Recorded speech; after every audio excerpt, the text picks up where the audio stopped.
नमस्कार, मैं हूं नीलू। तो इजराइल इस वक्त जल रहा है। अभी भी वहां पर जो आग कई जगह पर लगी थी वो बुझाई नहीं जा सकी है। कई देशों से अब मदद मिल रही है इजराइल को, लेकिन इस दौरान इजराइल को इस आग की वजह से भारी नुकसान का सामना करना पड़ा है। ये नुकसान कितने का है, कितना नुकसान इजराइल को इस आग की वजह से हुआ है और फिलहाल अब इस आग लगने के पीछे की क्या वजह सामने आ रही है, बातचीत करने के लिए मयंक मेरे साथ जुड़ गए हैं। मयंक, इजराइल की आग जो लगी थी अलग अलग इलाकों में, वो अब तक बुझाई नहीं जा सकी है, लेकिन इसमें बताया जा रहा है कि भारी नुकसान हुआ है इजराइल को। इसमें अभी भी आग पर काबू पाने में काफी ज्यादा दिक्कतों का सामना करना देखिए, पड़ा है। बिल्कुल बिल्कुल क्या खबर इससे लेकर आ बिल्कुल रही ठीक है? कहा आपने। अगर हम दूसरे शब्दों में कहें तो पिछले 48 घंटे से इजराइल पूरा स्टैंड स्टिल मोड में है। पूरे इजराइल में इस समय सिर्फ एक बात हो रही है कि इस आग को कैसे बुझाया जाए, जो कि तेल अवीव से जेरूशलम के बीच में कई इलाकों में लगी हुई है। तो या अगर आप देखें तो एक प्रकार से पूरे इजराइल में पूरा इजराइल इस समय सिर्फ एक ही काम में लगा हुआ है कि कैसे आग को बुझाया जाए। अब हम आपको 4-5 अपडेट बताते हैं। आपने जो सवाल किया उसका पहला हिस्सा कि इससे इजराइल को कितना नुकसान कितना हुआ है। नुकसान? देखिए, सबसे पहली बात तो ये है कि कहा जा रहा है कि इजराइल की ये largest ever wild fire event है।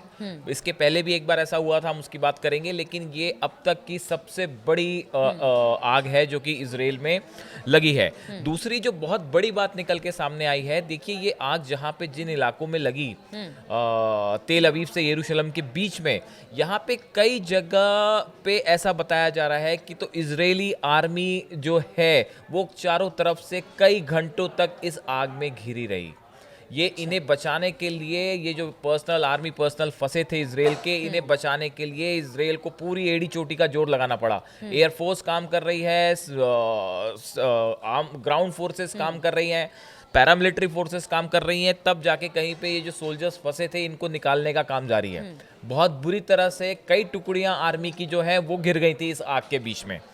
दूसरी चीज देखिए, बहुत बड़ा इलाका तेल अवीव से जेरूशलेम के बीच का, जहां सिर्फ काले धुएं का गुबार दिखाई दे रहा है, जिसकी वजह से बहुत सारे सैकड़ों लोग जो हैं वो हॉस्पिटल्स में हैं, जो कि इस आग की वजह से या तो झुलसे हैं आग में, या फिर धुएं की वजह से, सफोकेशन की वजह से, इस तरह की जो तकलीफें होती हैं उसकी वजह से वो हॉस्पिटल में, और हॉस्पिटल्स पूरे भरे हुए हैं। इसके अलावा देखिए, कई सारी जगह पे ऐसी सिचुएशन है जो कि लोगों के घर थे वो बुरी तरह से, सैकड़ों घर जल के तबाह हो गए हैं, ऐसा बताया जा रहा है। हाँ, क्योंकि रिहायशी इलाकों की तरफ रिहायशी भी आग इलाकों, बढ़ी है। खासकर तेल अवीव से यरूशलेम के बीच में जो हाईवे है उसके आसपास जो घर थे वो बहुत ज्यादा इस आग की चपेट में आए हैं और सैकड़ों घर जल के तबाह हो गए हैं। इसके अलावा देखिए, बहुत सारे लोग ऐसे थे जिनके फार्म्स हैं, जो खेती बाड़ी करते हैं, इसको बहुत ज़बरदस्त नुकसान हुआ है। तो कुल मिला के पिछले 48 घंटे में इस फायर की वजह से इजराइल को बहुत ज़बरदस्त नुकसान का सामना करना पड़ रहा है। अब देखिए, सवाल जो दूसरा आपका था कि भाई इसमें क्या निकल के आया, कि ये कैसे, देखिए बेंजामिन नेतन्याहू जो प्राइम मिनिस्टर हैं, इनकी तरफ से बयान आया है कि 18 संदिग्ध लोगों को गिरफ्तार किया गया है। ठीक है। अब ये संदिग्ध कौन हैं, इसको लेके अभी स्टैब्लिश नहीं हो पाया है कि इनका हमास से सीधा कनेक्शन है या नहीं है, लेकिन कुल मिला के करीब 5000 एकड़ जमीन जो है वो आप कहें कि एकदम जल के पूरी तरह से खाक हो चुकी है। ये बहुत बड़ा नुकसान है। अब देखिए, जो बेंजामिन नेतन्याहू कह रहे हैं, जिन 18 सस्पेक्ट्स की बात कर रहे हैं जो कि इसमें अरेस्ट किए गए हैं, उसमें से जैसे एक सस्पेक्ट है कि जो ईस्ट जेरूशलम जो है वहाँ के रहने वाले हैं, और इसमें इसको जो इजरायली पुलिस ने डिटेन किया है तो बताया है कि इनके पास से जो है लाइटर, कॉटन वूल्स और आग लगाने का कई सामान जो है, केमिकल्स, वो मिले हैं। अच्छा। तो ऐसा इजरायली पुलिस का कहना है कि हो सकता है कि ये उन कुछ लोगों में से शामिल थे जो जिन्होंने जो है ये आग लगाई है। ऐसी एक और डिटेनी है, वो भी ईस्ट जेरूशलेम का रहने वाला है।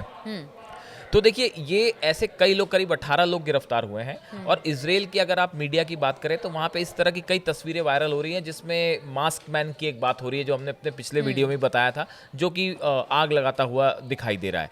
तो देखिए, कुल मिला के ये पूरा जो मैटर है, इसको लेके प्राइम मिनिस्टर से लेके, बेंजामिन नेतन्याहू से लेके, वहाँ की IDF सेना से लेके जो फायर फाइटर्स हैं, वो सब ये इंडिकेट कर रहे हैं कि भाई ये एक साजिश के तहत जो है आग लगाई गई। अब देखिए, हमास का इस पूरे मैटर को लेके हमास की तरफ से जो बयान आया है, हमास का कहना ऐसा है कि इस इवेंट के पीछे मतलब हमास का जो ऑफिशियल स्टेटमेंट है उसमें उन्होंने कहा है कि भाई हमारी तरफ से ये इस घटना को अंजाम नहीं दिया गया है। देखिए बासिम नईम है, ये हमास के पॉलिटिकल ब्यूरो मेंबर हैं और स्पोक्स पर्सन है। इनकी तरफ से ये कहा गया है कि जो इजराइल में हुआ इससे हमारा कोई लेना देना नहीं है। लेकिन एट द सेम टाइम जब इनसे ये पूछा गया कि जिस तरह का इवेंट ये जो घटना हुई है या जिस तरह के इसको अगर हमला माना जाए तो क्या इस बारे में आप ऐसे हमले को लेकर आपकी क्या राय है, आप क्या कहना चाहेंगे? तो ये जो नईम है इन्होंने कहा resisting the occupation by all the means and methods including arm resistance is a legitimate right of the people under occupation and we call for and encourage this. उनका कहना ऐसा है कि इजराइल जब तक गजा में इजराइल है, फिलिस्तीनियों पर जब तक अटैक हो रहा है तब तक इजराइल के खिलाफ किसी भी तरह की जंग जायज है। मतलब हमास दूसरे इनडायरेक्ट वे में हाँ हमास का कहना ऐसा है कि भाई कल तो हमास की तरफ से बड़े सारे सोशल मीडिया पे इस तरह के पोस्ट हुए पैलेस्टाइन में जो कि भरे पड़े थे कि इजराइल में जितने घर हैं उनमें आग लगा दीजिए, जितनी कारें हैं आप उनको बर्न कर दीजिए, जो भी ऐसा सामान है आप उसको जला दीजिए। तो हमास की तरफ से तो सीधा जो है वो इजराइल में अपने समर्थकों के लिए ये मैसेज दे दिया गया है कि भाई जहां जहां आप जिस चीज को आग के हवाले कर सकते हैं कर लीजिए। तो एक टूल की तरह इस्तेमाल हो रहा है इसको। और हमास के जो स्पोक्स पर्सन है उन्होंने भले इस बात से खंडन किया है कि भाई इसमें हमारा हाथ नहीं है, लेकिन दूसरी तरफ वो ये भी कह रहे हैं कि इजराइल के खिलाफ जो है हमें जो करना होगा जिस तरह से मतलब युद्ध में everything is fair in love and war वाली बात यहाँ पे है कि युद्ध जो है इजराइल के खिलाफ उसके लिए हमें जो करना पड़ेगा वो हम करेंगे और सब लेजिटिमेट है। वो आग लगाना भी उसमें शामिल है। ठीक है। तो एक बड़े स्तर पे हमास की तरफ से ये मैसेज दिया गया है कि भाई इजराइल के खिलाफ वॉर का ये एक नया टैक्टिक ठीक भी है। हो लेकिन सकता है। एक चीज है मयंक, इंडिकेशन बार बार हमास की तरफ से दिए जा रहे हैं, हालांकि उन्होंने कोई ऑफिशियल बयान इसको लेकर कहा है कि हमारी भूमिका इसमें नहीं है जिस तरह से इजराइल इस वक्त जल रहा है। लेकिन अब ऐसे में इजराइल तो चुप रहने वाला नहीं है, ठीक है, उसे पता है कि नुकसान बहुत ज्यादा हुआ है। तो क्या आगे आने वाले दिनों में हम देखेंगे कि कुछ बड़ा देखिए एक बड़ी इंटरेस्टिंग बात आपको बताएं, ये सोशल मीडिया पे चल रही है, ये कोई इसके बारे में कोई पुख्ता कंफर्मेशन कुछ नहीं है। कई चीज़ों की जो है इंटरनेशनल रिलेशंस में कोई पुख्ता कंफर्मेशंस नहीं होते। लेकिन एक बड़ी चर्चा ये हो रही है कि ईरान में जो ब्लास्ट हुआ पोर्ट पे उसके बाद कुछ 2-3 दिन के अंदर इजराइल में इतनी बड़ी आग लग जाना, तो टिट फॉर टैट जैसे को तैसा, ये एक वर्ड जो है ये बहुत वायरल हो रहा है। आप अगर सोशल मीडिया अकाउंट्स देखें एक्स पे या दूसरे अकाउंट्स तो बहुत सारे लोग इस तरह से कमेंट कर रहे हैं कि भाई जो ईरान में हुआ ये उसका बदला था।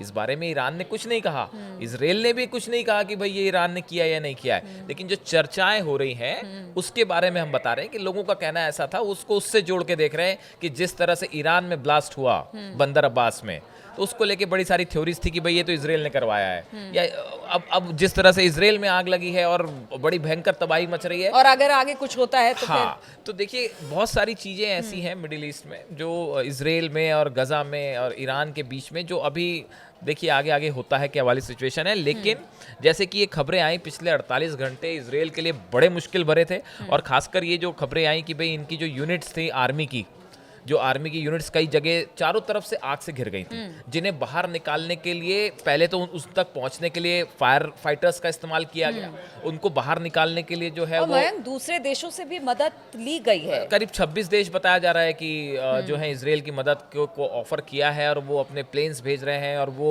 केमिकल्स भेज रहे हैं जिससे आग बुझाई जाती है। तो कुल मिला के ये एक बड़ा झटका इजराइल के लिए है और अभी तक ये पूरी तरह से आग बुझी नहीं है, इसमें अभी और टाइम लगेगा। जैसे हमने बताया था फ्रीडमैन जो उनके लीडर हैं फायर फाइटिंग टीम के, उन्होंने भी कहा था कि ये लंबा इवेंट है और लंबी समय तक चलेगा। ठीक है, तो बाकी देश इस वक्त इजराइल के साथ है, उनका कहना है कि आग बुझाने में उन्होंने मदद की पेशकश की है।